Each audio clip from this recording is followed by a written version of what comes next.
nesses 3 encontros e espero que eu possa ter ajudado a vocês em tirar alguma dúvida que vocês tiveram durante o decorrer desses estudos, né?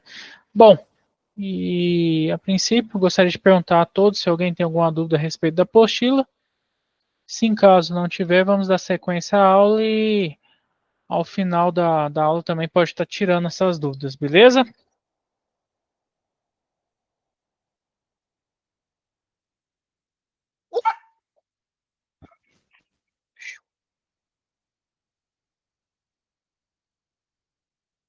Bom, vamos lá.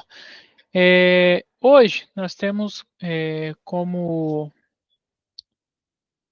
que eu posso falar? Como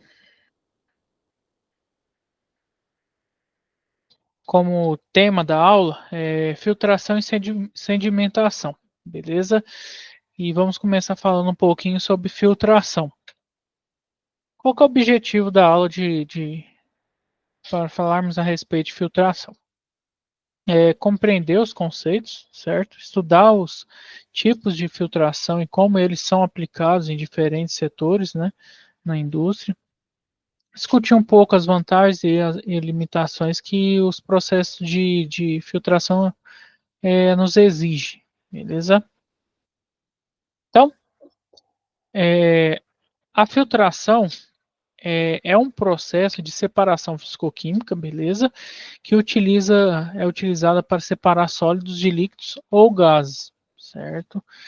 Esse processo ele é baseado no princípio de que uma partícula sólida não pode passar através de um filtro, enquanto os líquidos ou gases passam, beleza?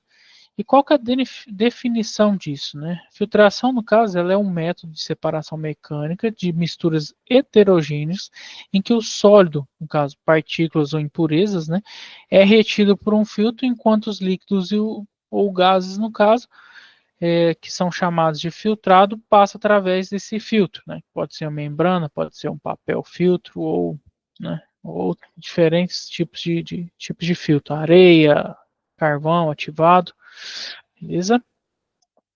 Bom, qual que é a teoria da filtração?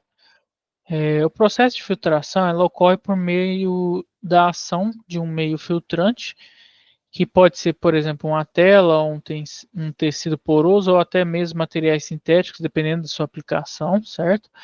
E a retenção do sólido no filtro depende do tamanho das partículas e da porosidade do meio filtrante, beleza? E quais, no caso, são os fatores que influenciam a filtração? Um dos grandes fatores é o tamanho das partículas, né? Que quanto maior o tamanho da partícula sólida, mais fácil será sua retenção pelo filtro. Porosidade de filtro, né? Que os filtros com poros maiores permitem a passagem de líquidos ou gases mais viscosos, mas podem não reter partículas menores, né? Pressão aplicada, né? Em alguns casos, a filtração é acelerada por pressão, como na filtração a vácuo ou também pressão atmosférica também. A viscosidade do fluido, né? Que fluidos mais viscosos, como óleos, têm maior dificuldade para ser filtrado, né? E passar consequentemente nesse filtro.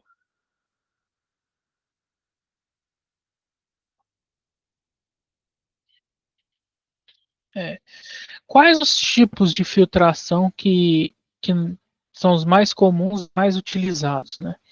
Existe hoje, pessoal, diferentes métodos de filtração,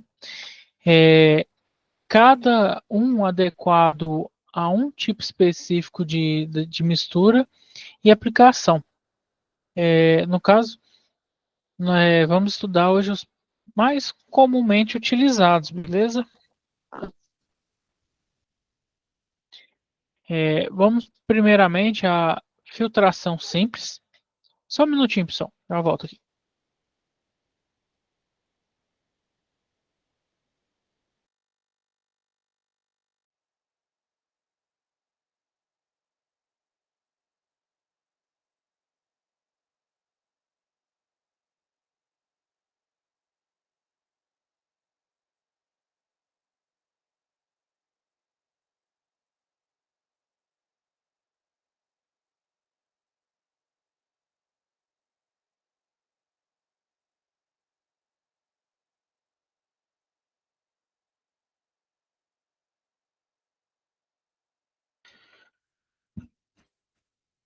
Prontinho, retornando.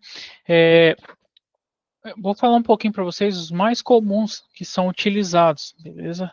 E vamos começar pela filtração simples, ou no caso, por gravidade, né? Nesse tipo de filtração, a separação ela é feita pela ação da gravidade, né?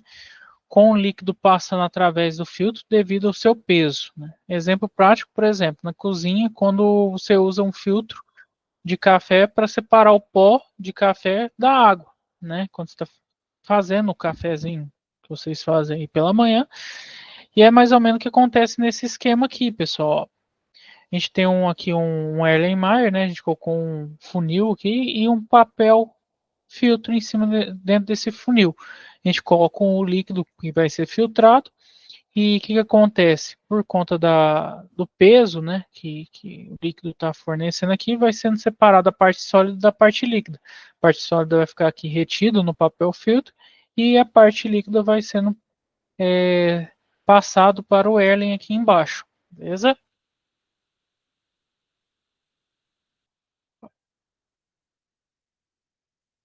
Bom, temos também filtração a vácuo, né? A filtração a vácuo é utilizada quando se precisa de um processo mais rápido, sendo aplicada uma pressão negativa para acelerar a passagem do líquido pelo filtro, né?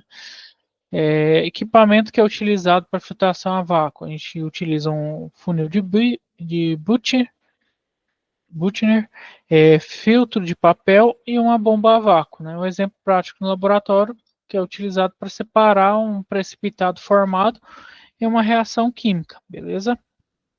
Eu coloquei uma imagem aqui para vocês, né? Onde nós temos um Kitasato, aqui a gente tem um funil com rolha de vedação e dentro desse funil aqui a gente coloca simplesmente um papel filtro, né? A rolha vai evitar que o ar entre e atrapalhe o vácuo aqui dentro desse Kitasato e tirando a pressão, vai succionar para dentro do nosso Kitasato, o líquido. E a parte sólida ficará aqui nesse papel filtro, beleza? Outro tipo de filtração é filtração por pressão, pessoal. Em alguns processos industriais, por exemplo, a filtração é feita por meio de pressão, em que o fluido é forçado a passar através do filtro, certo? É comum em sistema de filtração de líquido com alta viscosidade, beleza? Um exemplo prático disso é em sistemas de tratamento de água, onde a pressão é aplicada para forçar a passagem da água por um filtro de alta capacidade, beleza? Ou seja, coloquei um exemplozinho aqui que tem várias partes onde será passada a água aqui, né, no caso. Cada parte aqui vai pegar uma impureza de tamanho variado, beleza? Filtração, ultrafiltração e microfiltração, que é um outro tipo que temos de tipo de filtro, de filtração, né? Alta filtração, ou no caso a microfiltração, são técnicas mais avançadas, né, que utilizam membranas semipermeáveis para separar partículas muito pequenas, como no caso bactérias, vírus e proteínas. Exemplo prático é a purificação de água ou o processo de separação de proteínas na indústria farmacêutica. Ou então, quando você quer fazer uma osmose reversa, que é tirar todos os minerais da água, é utilizado o sistema de membranas também, certo? E possivelmente será utilizado essa água em caldeiras, que evita que crie mais incrustações dentro do seu equipamento. Equipamentos que são utilizados para filtrações. Os principais equipamentos utilizados nos processos de filtração são os seguintes, pessoal. Funis, né? Simples ou funil de Button, igual eu falei anteriormente. Filtros de papel, membranas filtrantes, bomba a vácuo, infiltração a vácuo, no caso. Filtros industriais que são usados em grande escala, como filtros prensa e filtros rotativos. Funil de Button, certo? Que são equipamentos muito utilizados em laboratórios, compostos por um funil de porcelana com um filtro de papel acoplado a uma bomba a vácuo. Serve, no caso, para filtrações rápidas, especialmente quando se está lidando com sólidos precipitados, beleza? Bom, aqui coloquei umas imagens, né, de exemplos para vocês, o funil de Bittner. Esse aqui é um filtro tipo prensa que é utilizado industrialmente, né, que vai exercendo pressão no líquido que vai passando dentro dessas malhas e sai já o elemento filtrante e o sólido fica retido dentro dessas malhas, beleza? Isso aqui é outro tipo de filtro industrial, né, que aqui a gente coloca uma malha aqui dentro, quando o filtro passa dentro dessa malha e ela retém o sólido também. Bom, exemplos de aplicações industriais. A gente tem um grande exemplo que é no tratamento de águas e efluentes, né? Na indústria de tratamento de águas e efluentes, a filtração é essencial para a purificação e remoção de impurezas, né? O sistema de filtração elas podem incluir filtros de areia, carvão ativado ou membranas de ultrafiltração. Um exemplo disso é a água potável filtrada para remover partículas sólidas com areia, argila e micro-organismos. Geralmente também é feito várias camadas, que a gente coloca, no caso, brita, depois vem com areia, carvão ativado e dentre outros que podem ser utilizados como elementos filtrantes também. Bom, indústria alimentícia. Na indústria alimentícia, a filtração ela é usada para separar os sólidos de impurezas de líquidos, como sucos, óleos e leites. Um exemplo é na produção de sucos. A filtração é utilizada para remover sementes, polpa e outras impurezas, deixando o produto mais claro e atraente para o consumidor. Beleza? Indústria petroquímica, a filtração é empregada na purificação de óleos e combustíveis, a separação de impurezas como água e partículas sólidas, que é crucial para garantir a qualidade e a eficiência dos combustíveis. Um exemplo disso é a filtração de óleos lubrificantes para remover partículas metálicas que podem prejudicar o desempenho de motores. Aqui eu mostrei para vocês um exemplo de como é feita a remoção de alguns sólidos metálicos, né? Que a gente coloca aqui, ó, as partículas vai para o fundo do seu elemento para ser do seu desculpa, do seu reservatório, aqui a gente tem um filtro que succiona essas partículas e tiram, beleza? Bom, indústria farmacêutica. Na indústria farmacêutica, a filtração ela é aplicada na purificação de substâncias, como a separação de sólidos de líquidos ou a esterilização de soluções. Um exemplo disso, a produção de vacinas, que envolve a filtração de proteínas e agentes patógenos para garantir que o produto final esteja livre de impurezas, certo? Bom, vamos às vantagens e limitações, né?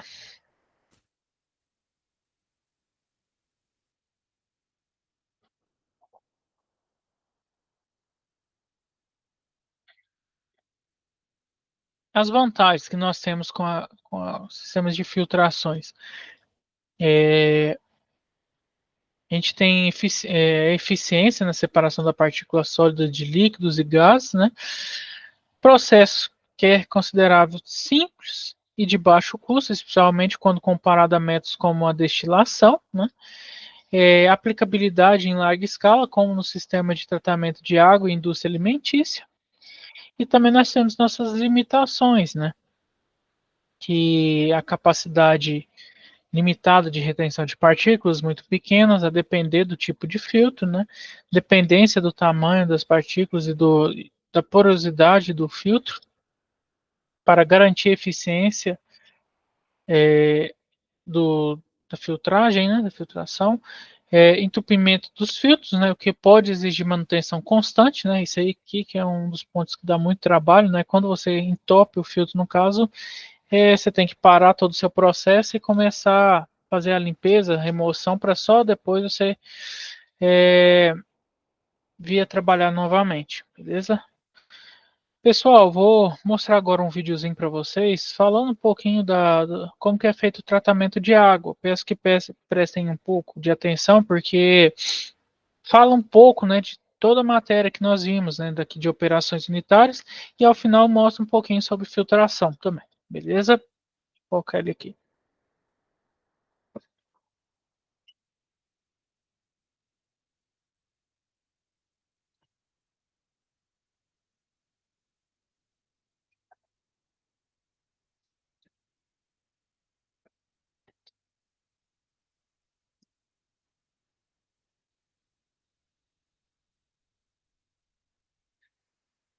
Pessoal, peço que se vocês não estiverem escutando o áudio, me avisem aqui que eu organizo. Mostrar como essa água aqui é tratada e chega até a sua torneira. Bora ver! A gente está aqui na beira da represa de Guarapiranga, na zona sul de São Paulo. Esse aqui é um dos pouquíssimos lugares da cidade em que a gente ainda consegue captar água razoavelmente limpa e que seja economicamente viável tratar a água. A gente consegue ver algumas garrafas PET boiando, algumas coisas que a gente não gostaria de ver na água que a gente vai beber, mas você vai ver que com bastante trabalho dá para transformar isso aqui em água limpa. Vocês não estão vendo, mas aqui nesse redemoinho tem um buraco por onde a água vai descer por gravidade até uma casa de máquinas, que vai levar por bombeamento a água até a estação de tratamento.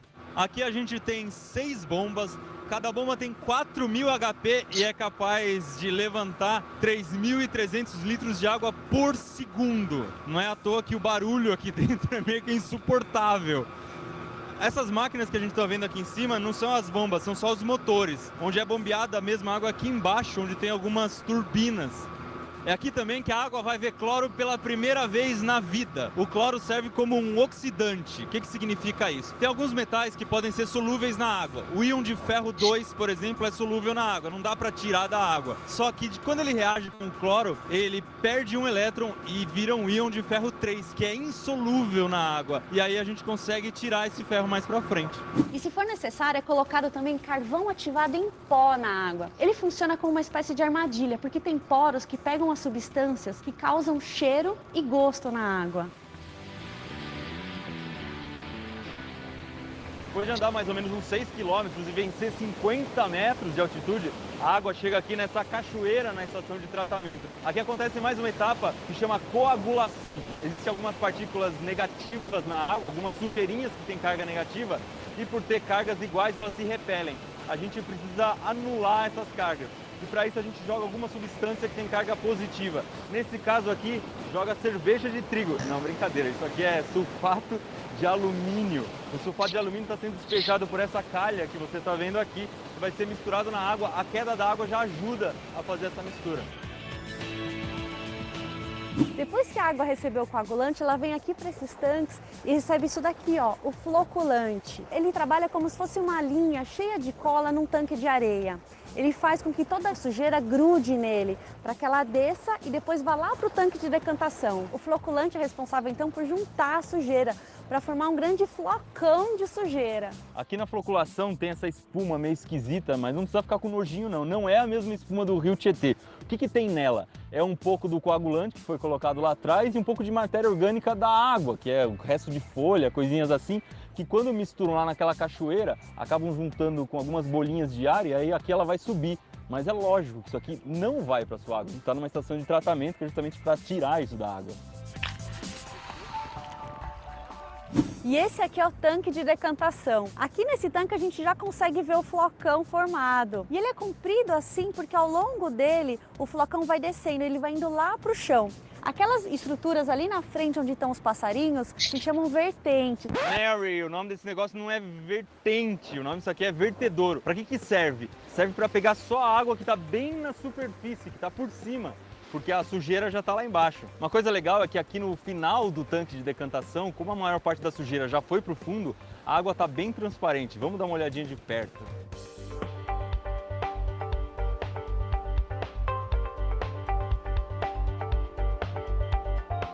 Gente, olha o resultado do flocão, que foi lá pro fundo no tanque de decantação, virou esse lodo aqui, essa lama que o Iberê ficou com nojo de pegar. Isso aqui parece uma gelatina aguada. Ele não tem muita textura de lama, de lodo, assim, que é mais denso.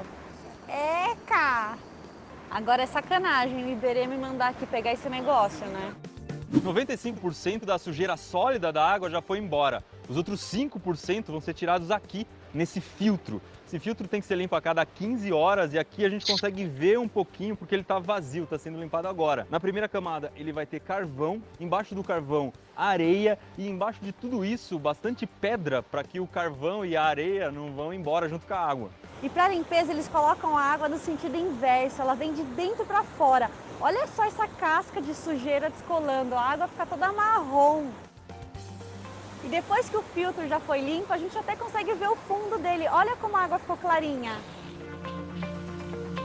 Esse aqui é o laboratório principal da estação de tratamento, funciona 24 horas por dia e aqui eles analisam um monte de coisa. pH da água, turbidez, quantidade de cloro, temperatura, alcalinidade, flúor, metais, cor. E uma coisa legal é que aqui eles têm essas torneiras que trazem água de cada etapa do processo. A gente acabou de ver a filtragem, então a água filtrada está saindo por aqui. Com tudo que a gente viu, a água já está potável.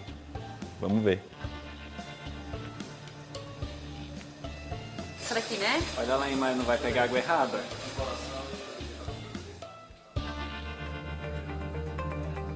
Calma que essa água ainda não está pronta para ir para sua casa. Para isso, ela ainda precisa receber 3 coisas. Cal, que serve para tirar a acidez da água, porque se a gente colocar ela nos canos do jeito que ela sai aqui da estação de tratamento, o ácido da água pode corroer os canos. O cal vai evitar que isso aconteça. O pH da água que sai tem que ser mais ou menos 9, que é um pouco mais alcalino do que o neutro. E a gente estava aqui dentro, um passarinho estava batendo na janela, a gente conseguiu pegar ele. Tá meio bravo, vamos soltar o bichinho.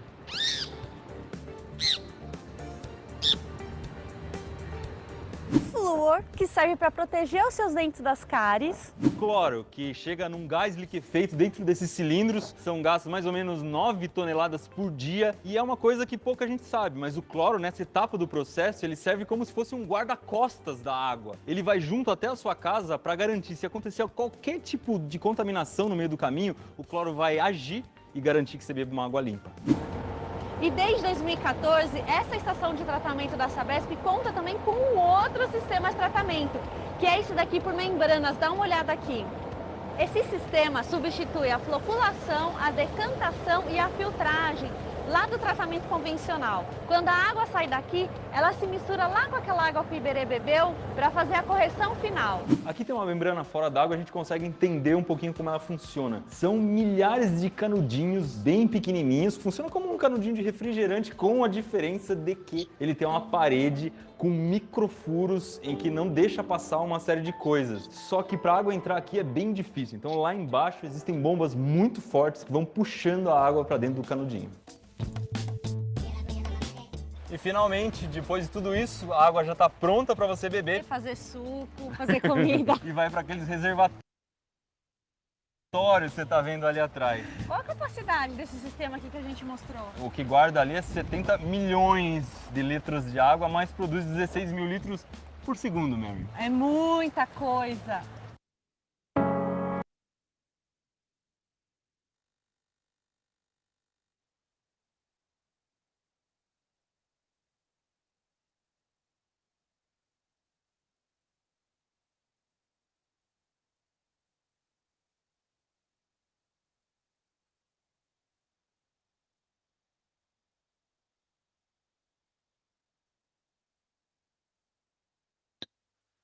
Bom, pessoal, espero que possa ter dado para vocês verem como que funciona mais ou menos na prática.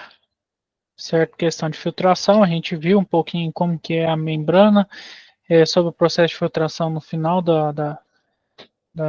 tratamento de água, né? A gente pôde ver também um pouquinho sobre bombeamento, a gente falou de bomba também nas últimas aulas, floculação, decantação, entre outros também processos que ocorriam, né, no tratamento de água. E vamos dar sequência aqui à nossa aula de hoje.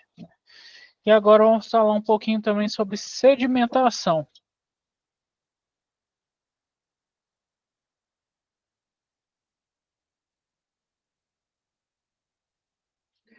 Qual que é o objetivo de a gente falar um pouquinho de sedimentação, né? Falar um pouquinho do conceito, né? Estudar os fatores que influenciam, né, esse processo de sedimentação. Discutir também, assim como foi na filtração, sobre as vantagens e as limitações também que temos com elas, assim como todos os processos nós temos, né? Enfim, a sedimentação é um processo físico de separação de misturas heterogêneas, especialmente aquelas que são formadas por um sólido e um líquido, onde as partículas sólidas, no caso, pessoal, se depositam no fundo do recipiente devido à ação da gravidade. E isso aí vocês podem ver também até naquele vídeo que eu mostrei anteriormente. Bom, Qual que seria a definição? É um processo pelo qual as partículas sólidas presentes em uma mistura líquida se acumulam no fundo do recipiente devido à ação da força gravitacional.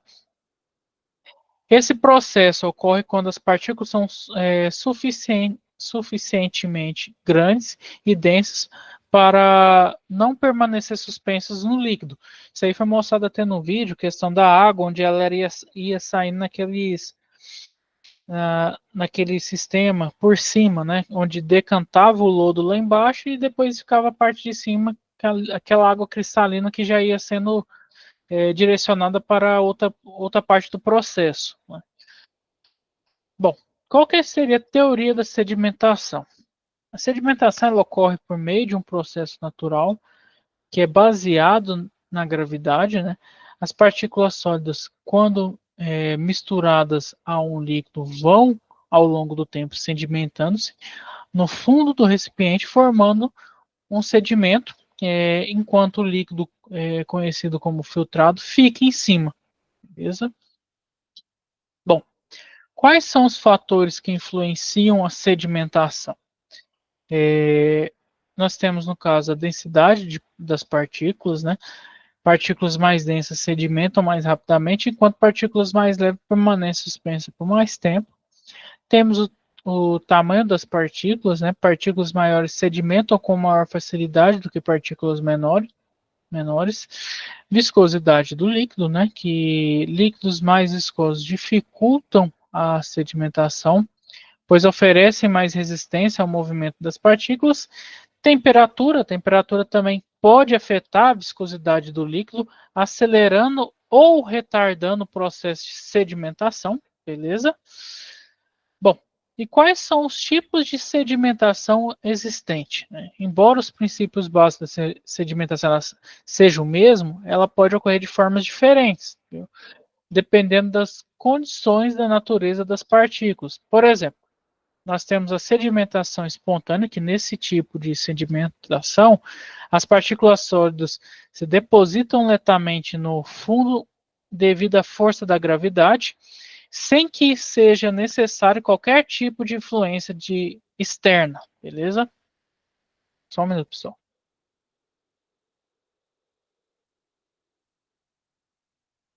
Um exemplo prático disso é em uma mistura de água e areia, a areia vai se depositando no fundo do recipiente ao longo do tempo, enquanto a água permanece na parte superior. Beleza? Sedimentação forçada. A sedimentação ela pode ser acelerada por processos externos, como a aplicação da centrifugação, onde a força centrífuga age para aumentar a velocidade na sedimentação das partículas. Esse processo é comum quando se deseja uma separação mais rápida. Um exemplo prático disso é a centrifugação é usada em laboratórios para separar componentes do sangue também, beleza? Sedimentação por floculação, né, que ocorreu no tratamento de água, que eu mostrei no vídeo para vocês.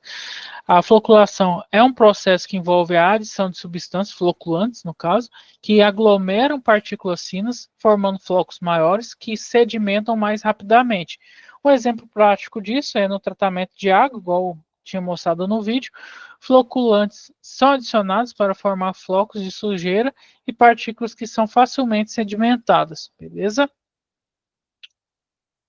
E quais são os equipamentos utilizados para esse processo, né? A sedimentação ela pode ser realizada por diferentes tipos de equipamentos, né? Depende muito da escala e do tipo de separação desejada, né?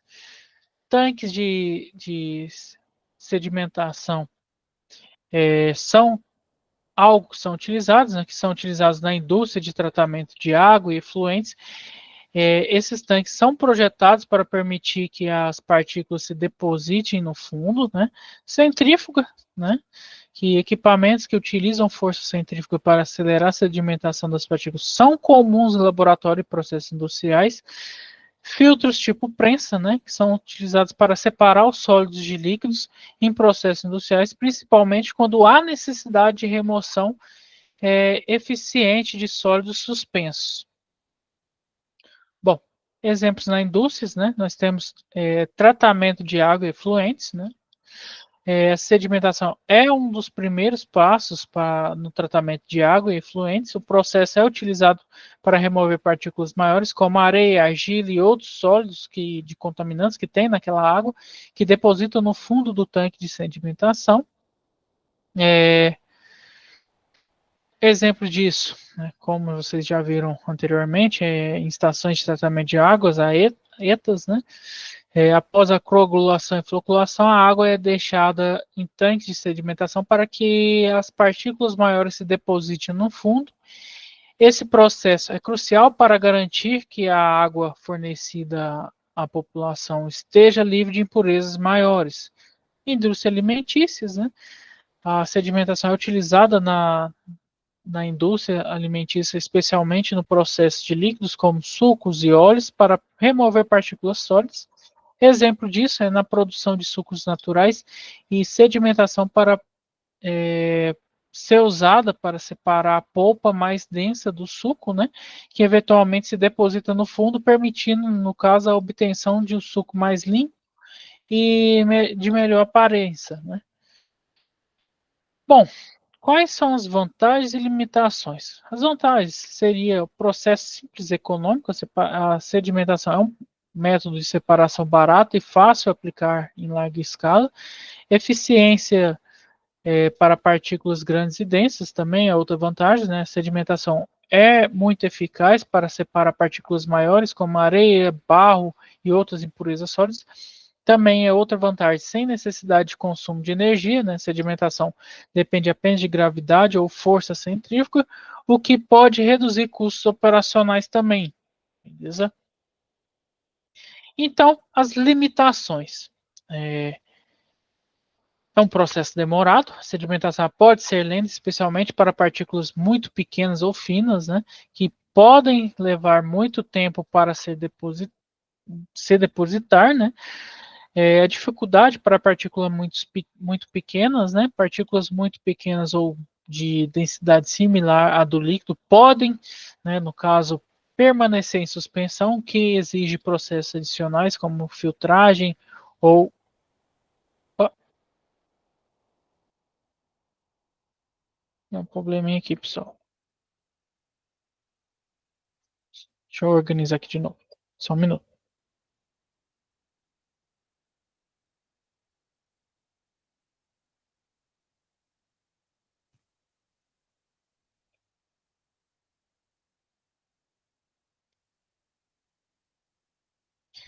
Bom, dificuldade das partículas pequenas, né? Partículas muito pequenas ou de densidade similar do líquido podem permanecer em suspensão, o que exige processos adicionais como filtração ou centrifugação.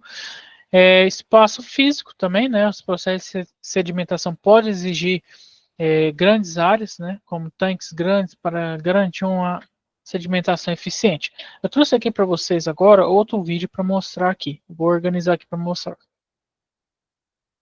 como exemplo. Só um minutinho.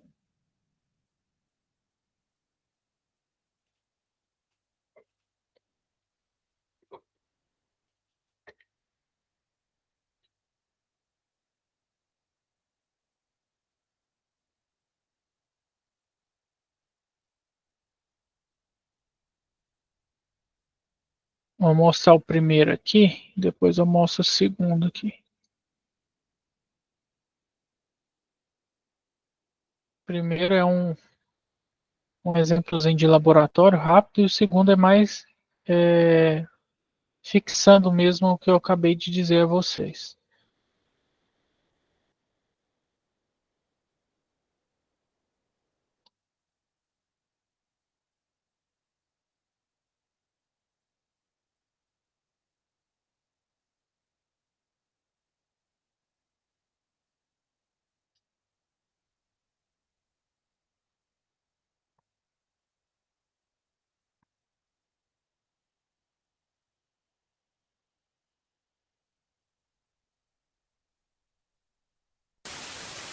Para fazermos nosso processo de separação de sedimentação fracionada, nós vamos precisar, primeiramente, de areia. Vou colocar um pouco de areia em um copo Becker. E vamos precisar também de raspas de lápis, como você pode ver aqui, ó, que é feito de madeira, é claro. Então nós vamos colocar alguns fragmentos de raspas de lápis. E como nós vamos fazer uma sedimentação fracionada, o que vai acontecer? Nós temos aqui uma mistura heterogênea, onde a madeira ela apresenta uma densidade menor do que a densidade da areia. Então nós vamos adicionar água e o material que tiver a menor densidade vai subir, enquanto o material que tiver a maior densidade vai ficar no fundo, vai descer. Então nós vamos adicionar a água e à medida que nós vamos adicionando a água, perceba que as raspas de madeira, que poderia ser também feito com material em pó de madeira, ela vai subindo. Veja o que foi que aconteceu. Nós temos a areia no fundo, enquanto que as raspas de madeira estão na parte superior. Esse processo de separação de misturas heterogêneas é chamado de sedimentação fracionada, ok? Espero que você tenha gostado do nosso processo de separação. Se gostou, deixa o seu like.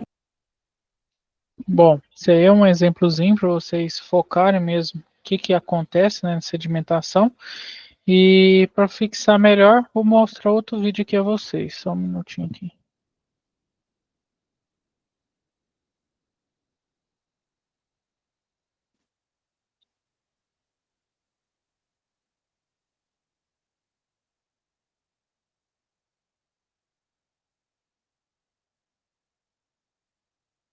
Alô, alô, pessoal!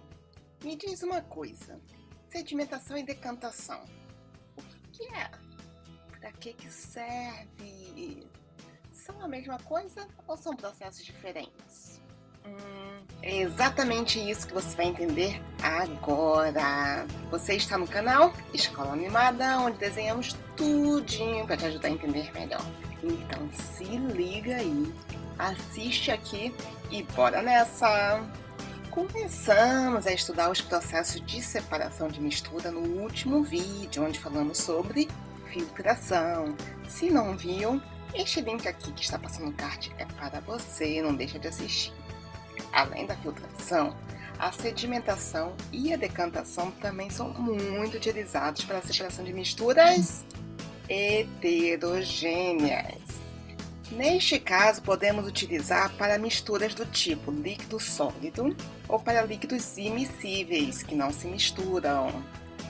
Aí aparece a primeira diferença para a filtração, pois a filtração não consegue separar dois líquidos, mesmo que sejam immiscíveis, porque os dois líquidos passariam pelo filtro. E outra diferença é que a filtração utiliza de uma barreira física para separar a mistura, que é o filtro, mas neste caso, na sedimentação e decantação, não utiliza barreira física. Tá ok, mas e aí? São a mesma coisa ou não são? Responde. Então, os processos de sedimentação e decantação são processos complementares, que andam sempre juntos, mas não são a mesma coisa. Vamos ver? Quando uma mistura heterogênea é deixada em repouso, o sólido ou o líquido mais denso se deposita no fundo do recipiente, apenas pela ação da gravidade, ocorrendo o processo de sedimentação. A sedimentação pode ser mais rápida ou mais demorada, dependendo do tamanho dos sólidos misturados e da diferença de densidade entre os sólidos e o líquido, ou entre os líquidos. Uma vez sedimentada a fração mais densa da mistura, vem a vez da decantação. A decantação, então, será o processo de separação do líquido que ficou na parte superior do recipiente e o sólido ou líquido que ficou na parte inferior. Ainda está com nó na cabeça? Hein? Então, vamos desatá-lo com uns exemplinhos. Pensando primeiro no caso de uma mistura sólido-líquido. Vamos supor uma criancinha bonitinha na praia que vai com seu baldinho pegar um pouco de água do mar. Como a criança pega água muito da beiradinha, vem um monte de areia misturada na água, não é mesmo? Então, o que a criança faz? Pega seu baldinho e deixa em repouso por um tempo. E o que acontece? A areia irá se depositar no fundo do balde apenas por ação da gravidade, ou seja, ocorreu o processo de sedimentação. Repare que as duas fases permanecem no mesmo recipiente. Mas então, a criança pega seu baldinho com todo o cuidado e vira na sua piscininha, de forma só pegar da água, sem a areia. O que ela está fazendo então? Ela está realizando o processo de decantação. A decantação nada mais é do que transferir com cuidado o líquido que ficou na parte superior do recipiente para outro recipiente, ou retirar o sólido que ficou na parte inferior, separando assim as duas fases da mistura. No caso de dois líquidos immiscíveis, por exemplo, se adicionar água e óleo, os processos seriam semelhantes. Primeiro, o sistema deve ser deixado em repouso para que ocorra o processo de sedimentação do líquido mais denso, que irá se depositar na parte de baixo do recipiente, apenas pela ação da gravidade, que neste caso, o líquido mais denso é a água. Depois deve ser realizado o processo de decantação, ou seja, deve-se transferir os líquidos para outros recipientes, separando de fato a mistura. Para realizar esta decantação em laboratório é utilizado o funil de bromo, que possui uma torneirinha na parte inferior.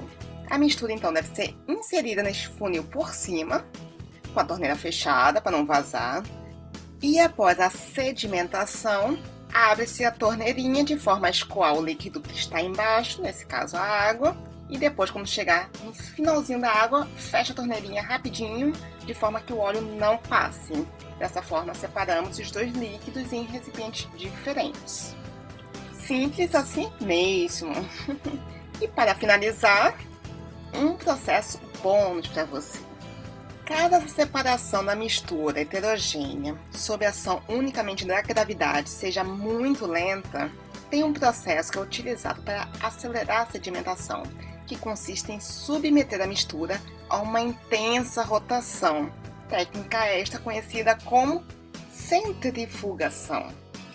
E os aparelhos que realizam esse processo de centrifugação são as centrífugas. Dessa forma, o material mais denso será empurrado para as extremidades com muito mais força, separando-se do material menos denso. Dessa forma, com as fases separadas, é só fazer o quê? Realizar o processo de decantação, separando as duas fases para recipientes diferentes, como já falamos anteriormente. Uhul! Está pronto! Misturas separadas! E parabéns para você que chegou até aqui. Então vamos comemorar comentando assim. #Sintra.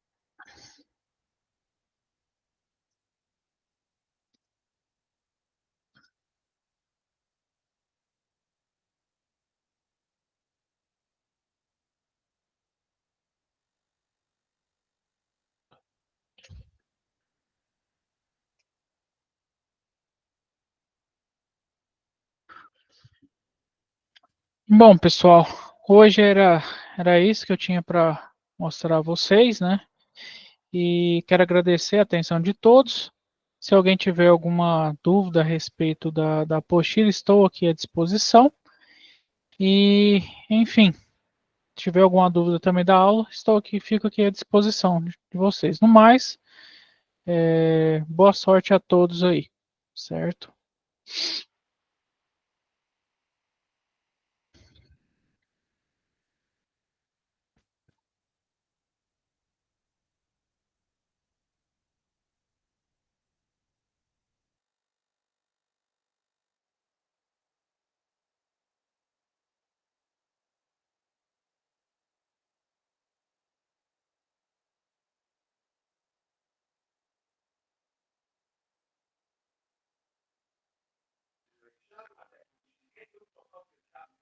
Tchau, professor. Tchau, boa noite.